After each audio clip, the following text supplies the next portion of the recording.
বিয়ের 18 বছর পরেও আমি সন্তানের মা হতে পারিনি। আল্লাহর কাছে কত কান্নাকাটি করেছি। আল্লাহ গো, আমাকে একটা সন্তান দাও, না হলে আমাকে তুমি নিয়ে যাও।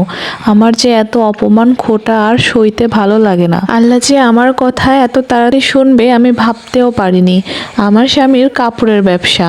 আমার শাশুড়ি আমাকে একদম সহ্য করতে পারে না, তিনি আমাকে সবচেয়ে বেশি কষ্ট দেন। একদিন ভোরবেলা নামাজ পড়ছিলাম, তারপরে পাশের থেকে একটা বাচ্চার কান্নার আওয়াজ শুনতে পেলাম, কিন্তু আমাদের বাড়ির আশেপাশে তো কোনো বাচ্চা নেই, তাহলে কাঁদছে কে?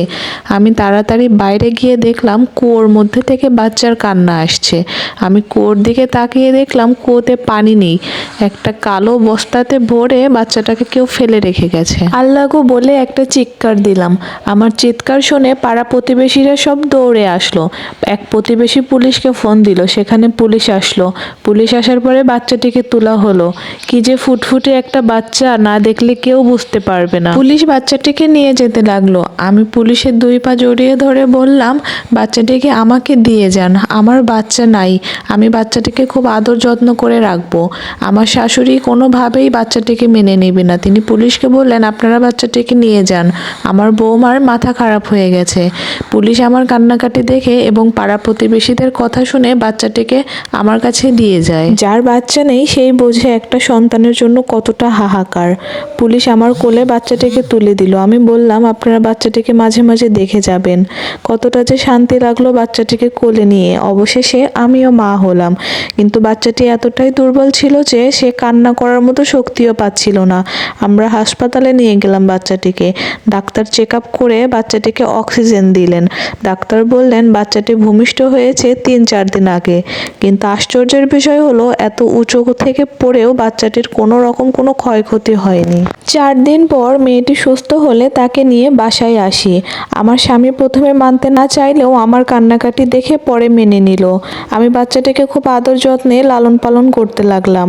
আমার স্বামীও খুব ভালোবাসতে শুরু করলো, কিন্তু আমার শাশুড়ি কোনোভাবেই বাচ্চাটিকে মেনে নেবে না। সে আমার সাথে এতটা খারাপ ব্যবহার করছিল যে বাচ্চাটিকে নিয়ে আমার কোথাও চলে গেলে ভালো হতো। সন্তান জীবনে এই সন্তানটি যেন আমার সুখের কারণ হয়ে দাঁড়িয়েছিল, কিন্তু আমার সেই সুখ সহ্য হলো না আমার শাশুড়ির। মেয়েটার বয়স যখন 4 মাস তখন থেকেই ও শুধু কান্নাকাটি করতো, কিচ্ছু খেতে চাইতো না। মাঝে মাঝে রাতে ওকে দেখলে মনে হতো কিছু দেখে খুব ভয় পাচ্ছে। আমি তাকে ডাক্তারের কাছে নিয়ে গেলাম, কিন্তু ডাক্তারও কিছু ধরতে পারলো না। আমার শাশুড়ি আমার কান্নাকাটি দেখে বলল, কুড়িয়ে আনা আপদকে নিয়ে এত কান্নাকাটি কিসের? আমিও দেখবো এই কান্নাকাটি কতদিন থাকে। আমি আবারও আমার স্বামীকে বললাম, চলো না বাচ্চাটিকে ডাক্তারের কাছে নিয়ে যাই, কিন্তু আমার স্বামীও কেমন যেন হয়ে গেছে। মেয়েটির অবস্থা দিন দিন আরও খারাপ হচ্ছিল দেখে আমি একাই মেয়েটিকে ডাক্তারের কাছে নিয়ে যাই। ডাক্তার বাচ্চাটিকে দেখে ভয় পেয়ে গেল, বলল এমন তো হওয়ার কথা না। সাথে সাথে মেয়েকে হসপিটালে ভর্তি করে নিল। টানা 15 দিন চিকিৎসার পর আমার মেয়েটি একেবারে শেষ ঘুমিয়ে গেল। ডাক্তার যখন আমাকে এসে বলল, আপনার বাচ্চাটিকে আমরা বাঁচাতে পারলাম না, আমি মাটিতে লুটিয়ে পড়লাম, চিৎকার করে কাঁদলাম। তারপরে আমার যেন আর কোনো কিছুই মনে নেই। ঘটনা ঘটার পরে আমার অবস্থা খুবই খারাপ হয়ে যায়। আমি এখন আমার বাবার বাড়িতে থাকি। আমার স্বামীও আমাকে অনেক রকমের কথা শোনায়। কিছুদিন পরে আমি জানতে পারলাম আমার শাশুড়ি কালো জাদু করে আমার বাচ্চাটিকে মেরে ফেলেছে।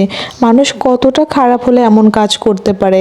আল্লাহ কেন করলো আমার সাথে এমন? নিজে তো একটা সন্তান পেটে ধরতে পারিনি, কিন্তু আল্লাহ একটা সন্তান আমাকে দিয়ে সেটাও কেড়ে নিল।